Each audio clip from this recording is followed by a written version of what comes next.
Hi అండి, నమస్తే. Welcome back to our channel STR gallery. ఈ రోజు వీడియోలో సొరకాయ పప్పుని ఎలా ప్రిపేర్ చేసుకోవాలో చూపించబోతున్నానండి. చాలా టేస్టీగా ఉంటుంది, చాలా ఈజీగా ప్రిపేర్ చేసేసుకోవచ్చు.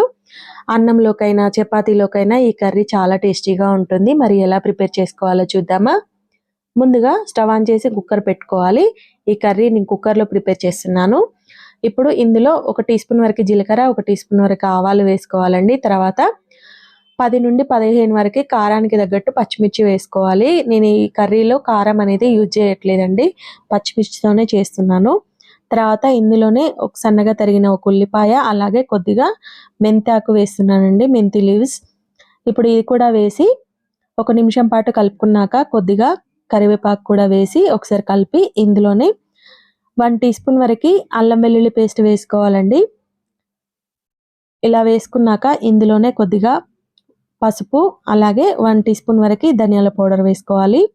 ఇవి 3 వేసి అల్లం పచ్చివాసన పోయే వరకు ఒకసారి బాగా కలుపుకోవాలండి. 1 నిమిషం పాటు ఇలా బాగా కలుపుకోవాలి. అల్లం పచ్చివాసన పోయే వరకు ఇలా కలుపుకున్నాక 100 గ్రాముల వరకు పెసరపప్పు తీసుకున్నాను నేను. దీనిని ముందుగా మనం ఎలాంటి ఫ్రై చేసుకోలేదండి, డైరెక్ట్గా వేసేస్తున్నాను. ఇలా వేసుకొని ఒకసారి బాగా కలుపుకోవాలి. 1 నిమిషం పాటు పప్పు మంచిగా వేగాలండి. 1 నిమిషం పాటు లో ఫ్లేమ్లో పెట్టుకొని కలుపుకోవాలి. ఇలా కలుపుకున్నాక ఒక సొరకాయని తీసుకొని పీల్ ఆఫ్ చేసి చిన్న ముక్కలుగా కట్ చేసి పెట్టుకున్నాను. ఇది 250 గ్రామ్స్ వరకు ఉంటుందండి సొరకాయ. ఇప్పుడు ఈ సొరకాయ ముక్కల్ని ఇందులో యాడ్ చేస్తున్నాను. ఇలా సొరకాయ ముక్కలు మొత్తం ఇందులో యాడ్ చేసినాక ఒకసారి బాగా కలుపుకోవాలి. ఇలా కలిపాక ఇది ఒక 2 నిమిషాల పాటు మూత పెట్టుకొని కుక్ చేసుకోవాలండి. ఇది కొంచెం మగ్గాలన్నమాట.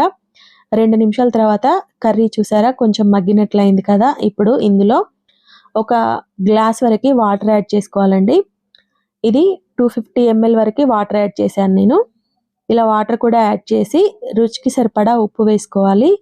ఇలా ఉప్పు కూడా వేసి బాగా కలుపుకోవాలి. ఒకసారి ఇలా కలుపుకొని కుక్కర్ మూత పెట్టుకోవాలండి. కుక్కర్ మూత పెట్టి మీడియం ఫ్లేమ్లో 3 విజిల్ రానివ్వాలి.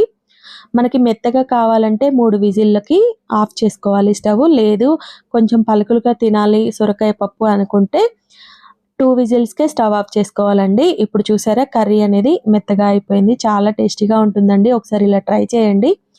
ఇప్పుడు చూసారా కర్రీ అనేది రెడీ అయిపోయింది. ఇందులో ఫైనల్గా అయితే కొద్దిగా కొత్తిమీర వేస్తున్నాను. అంతే అండి, సొరకాయ పప్పు చాలా చాలా ఈజీగా చేసేసుకోవచ్చు కదా. హడావిడి లేకుండా మార్నింగ్ లంచ్ బాక్స్లోకి పిల్లలకైనా హస్బెండ్స్కైనా ఇలా చేసి పెడితే చాలా ఇష్టంగా తింటారండి. ఇది రైస్లోకి, చపాతీలోకి, పుల్కాలోకి చాలా టేస్టీగా ఉంటుందండి. మరి వీడియో నచ్చిందా? నచ్చినట్లయితే లైక్ చేయండి, షేర్ చేయండి. అలాగే మరిన్ని టేస్టీ సింపుల్ క్విక్ రెసిపీస్ కోసం మన ఛానల్ని సబ్స్క్రైబ్ చేసుకోండి. Thanks for watching.